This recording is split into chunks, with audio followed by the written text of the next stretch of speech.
We'll guide you through how to use Zapier for Notion, so you can automate tasks and streamline your workflow. If you find this helpful, consider subscribing and liking the video. First, open your web browser and go to zapier.com. You'll need to create an account, or log in if you already have one.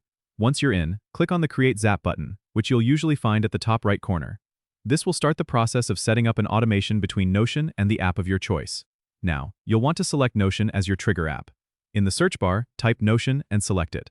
Next, you'll choose a trigger event. This could be something like New Database Item. After selecting your trigger event, you'll need to connect your Notion account. Click on the Sign In to Notion button and follow the prompts to authorize Zapier to access your Notion.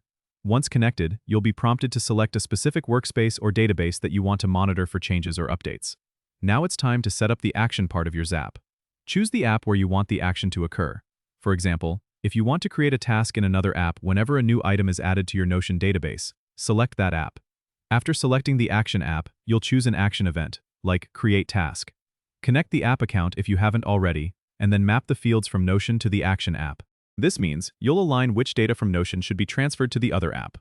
Once all the fields are mapped, click on the Test and Continue button to test your Zap and see if it works as expected.